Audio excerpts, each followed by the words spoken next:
Halo guys, kembali lagi bersama Kakang Prabu di Wandi Channel Review. Sebelum ke videonya, Kakang mau mengucapkan minal aidin wal faidin, mohon maaf lahir dan batin ya guys ya. Di video kali ini akan Kakang bawakan alur cerita film yang berjudul Reaper of Blood tahun 2024.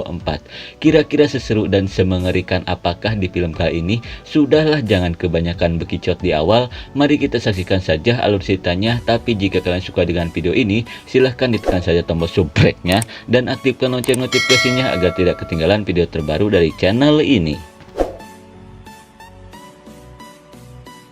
Di awal film kita diperlihatkan sebuah hutan di Asia Selatan. Ada seorang pria yang tak bertanggung jawab bernama Aceng sedang seenaknya menebang pohon di hutan itu.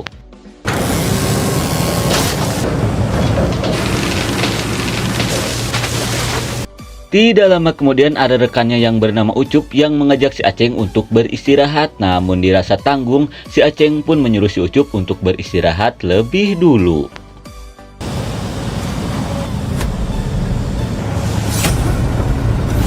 Melihat rekannya seperti diserang seseorang, si Aceng yang khawatir pun berniat untuk mengeceknya.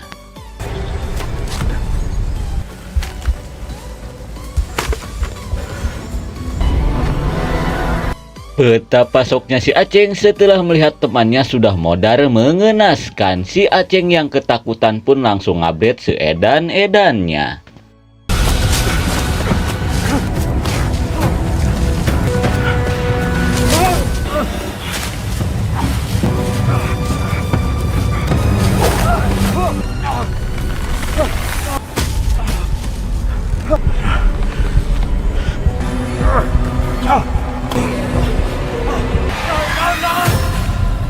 Naas sekali akibat seenaknya menebang pohon di hutan, si Aceng pun harus modar digaplok oleh orang suku yang ada di hutan itu.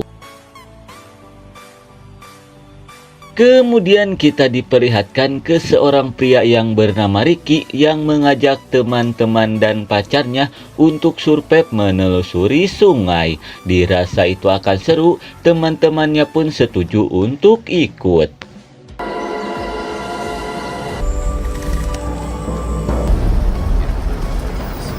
Singkat waktu di keesokan harinya, mereka pun disambut oleh seorang pria yang bernama Nick yang akan menjadi pemandu mereka. Setelah memakai baju keamanan, mereka pun bergegas pergi ke sungai.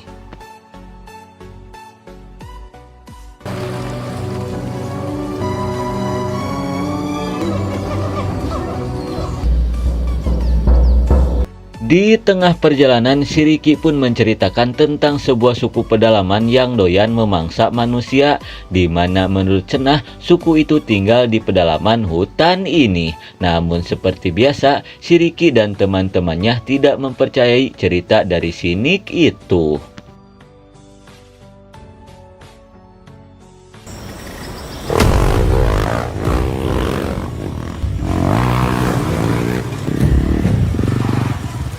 Kemudian kita diperlihatkan ke sepasang bucin yang sedang off-road di hutan itu. Setelah lama beristirahat, mereka pun berniat untuk melanjutkan perjalanannya.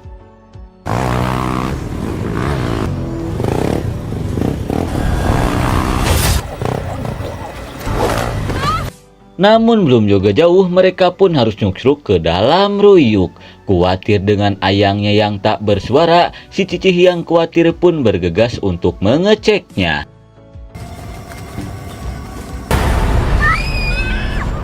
Betapa soknya si Cicih setelah melihat ayangnya sudah modar mengenaskan. Dia yang ketakutan pun langsung ngabret seedan-edannya.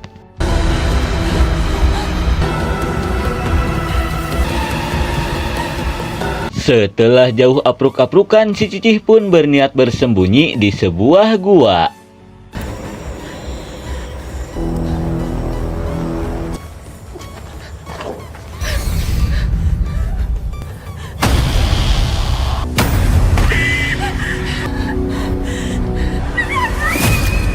Malang sekali, si Cicih pun harus mensul ayangnya ke alam baka. Kemudian kita dialihkan lagi ke si Riki dan yang lainnya. Dirasa waktu sudah mulai gelap, mereka pun berniat bermalam di pinggiran sungai. Singkat waktu di malam harinya, si Nata yang penasaran pun menanyakan tentang kebenaran suku kanibal itu ke si Nick. Lalu si Nick pun menceritakan tentang seorang penambang pohon yang tidak lain adalah si Aceng yang modar dihabisi oleh suku pedalaman itu. Tidak lama kemudian ayangnya si Nata pun datang dan menyuruhnya untuk molor. Di tengah malamnya, si Jessica yang kebelet pun nekat ngumpul di atas ruyuk. Namun saat akan kembali, si Jessica pun dikagetkan oleh si Riki yang mengajaknya bercocok tanam di bawah pohon petai. Dan ternyata selama ini mereka telah berselingkuh dari pasangannya masing-masing. Kemudian si Jessica pun meminta si Aji untuk menceraikan istrinya agar mereka bisa bebas bercocok tanam. Namun si Aji meminta si Jessica untuk bersabar terlebih dulu karena dia belum sepenuhnya menguasai harta dari istrinya itu. Mendengar hal itu, si Jessica yang kesal pun memutuskan untuk pergi. Namun tanpa mereka sadari, si Riki dan si Nata mendengar semua percakapan dari mereka. Di keesokan harinya, mereka pun panik saat si Riki tiba-tiba menghilang. Takut terjadi apa-apa, mereka pun bergegas untuk mencarinya.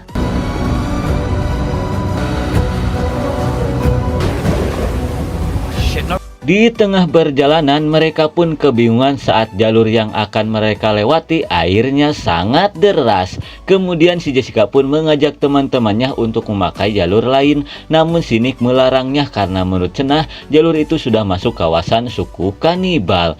Namun si Aji yang tidak mempercayainya memaksa si Nick untuk mengantarkannya ke sana. Mau tidak mau si Nick pun menyetujuinya.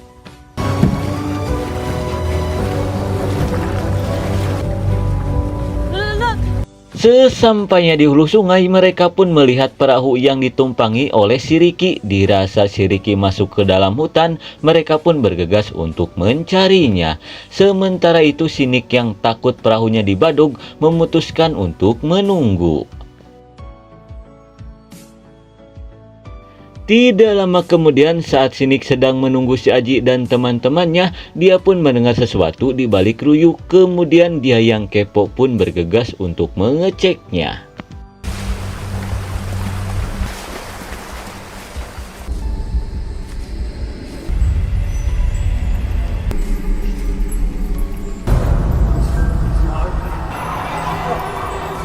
Setelah jauh asuk-asukan, si Riki pun sampai ke tempat penyimpanan barang dari korban kekopetan suku kanibal itu. Melihat suku kanibal ada di tempat itu, si Nick yang ketakutan pun langsung kabur.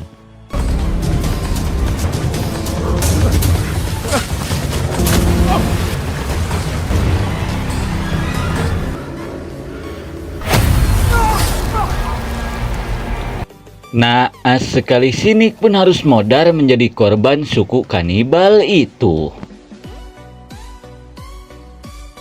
Lalu kita dialihkan ke Jessica dan yang lainnya yang berniat mencari si Riki ke dalam gua. Sesampainya di dalam, mereka pun dikagetkan oleh si Riki yang ternyata ada di gua itu. Dirasa si Riki baik-baik saja, mereka pun memutuskan untuk kembali menemui si Nick.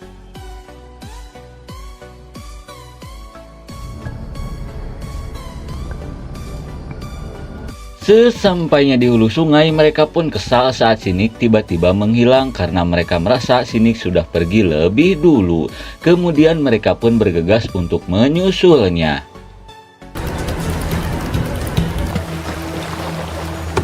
Tidak lama kemudian mereka pun menemukan perahu yang ditumpangi oleh si Nick. Dirasa si Nick ada di sekitar sini, mereka pun bergegas untuk mencarinya.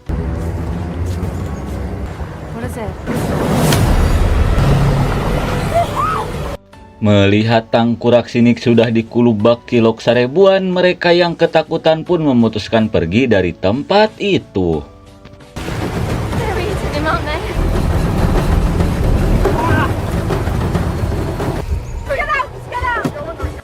Namun suenya perjalanan mereka harus terganggu oleh pohon pete yang tumbang. Mau tidak mau mereka pun harus turun terlebih dulu.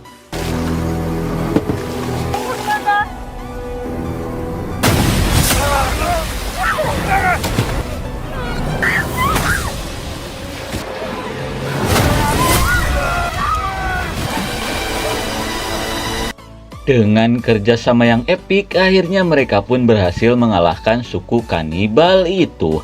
Namun suenya, akibat kejadian itu, perahu yang mereka tumpangi harus hanyut terbawa arus. Karena tidak ada cara lain, mereka pun berniat untuk menyusuri sungai untuk mencari perahunya.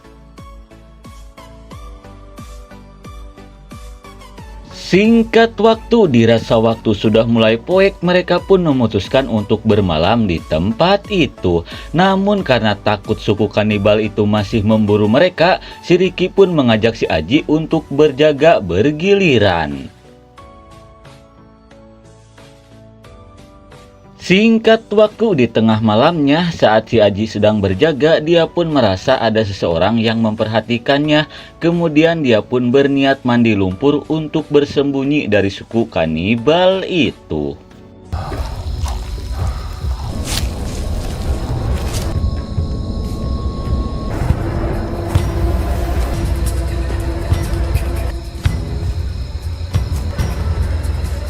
Dengan kamuflase seperti Bagong, akhirnya suku kanibal itu tidak mengetahui keberadaan si Aji. Kemudian si Aji pun berniat untuk melakukan sesuatu.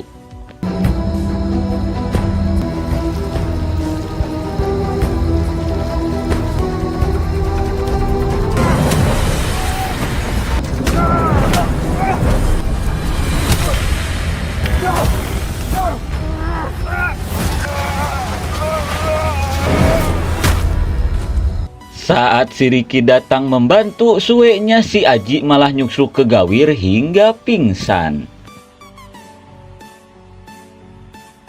Tidak lama kemudian saat si Aji tersadar, dia pun langsung bergegas untuk menolong si Ricky.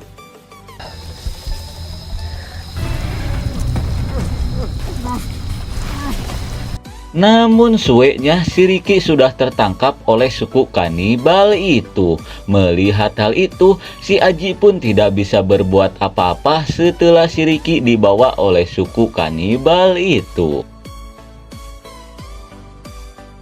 Sesampainya ke pemukiman suku kanibal, mereka pun akan melakukan sesuatu ke si Ricky.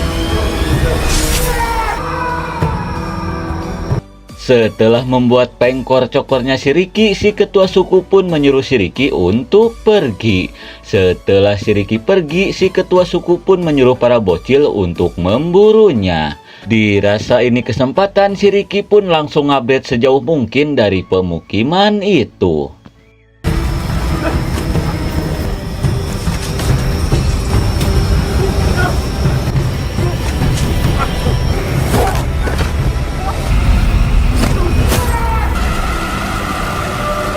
Namun suenya si Ricky pun harus modar menjadi santapan para suku kanibal itu. Singkat waktu, di keesokan harinya kita pun diperlihatkan ke si Aji yang mengajak si Nata dan si Jessica untuk segera pergi dari tempat ini. Kemudian si Jessica yang tak melihat keberadaan si Ricky pun menanyakan ke si Aji. Lalu si Aji pun menceritakan bahwa si Ricky sudah tertangkap oleh suku kanibal itu.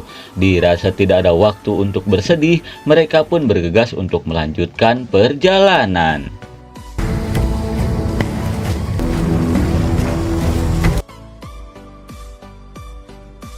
Sesampainya di tepi sungai, mereka pun kaget setelah melihat suku kanibal itu. Mereka yang ketakutan pun langsung update seedan-edannya.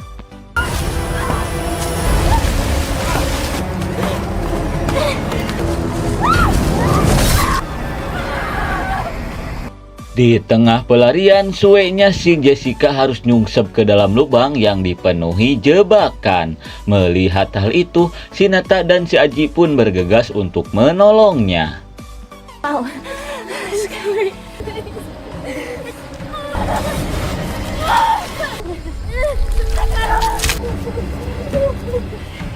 Setelah berhasil menyelamatkan si Jessica, mereka pun bergegas pergi.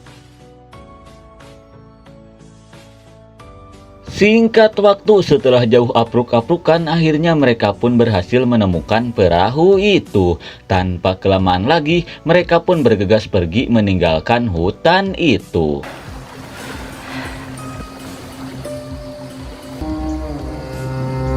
Di tengah perjalanan, saat si Jessica dan si Nata sedang tertidur, si Aji pun mendengar sesuatu. Bukannya menjauh, dia malah berniat untuk mengeceknya.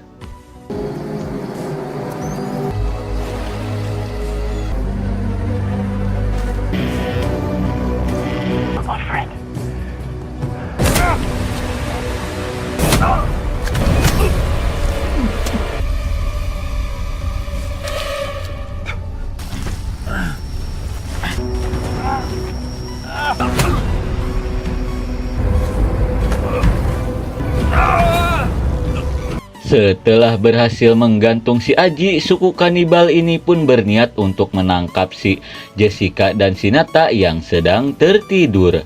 Melihat hal itu, si Aji pun berniat untuk menolongnya.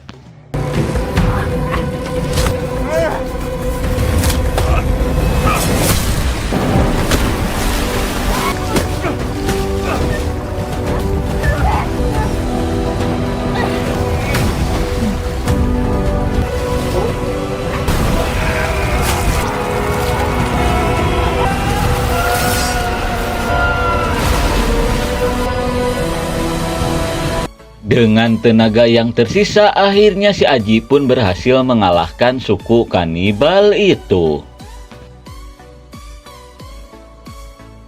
Kemudian saat akan pergi, si Aji pun kaget setelah melihat segerombolan suku kanibal datang. Melihat hal itu, dia pun berniat untuk melawannya agar si Nata dan si Jessica bisa pergi dari tempat ini.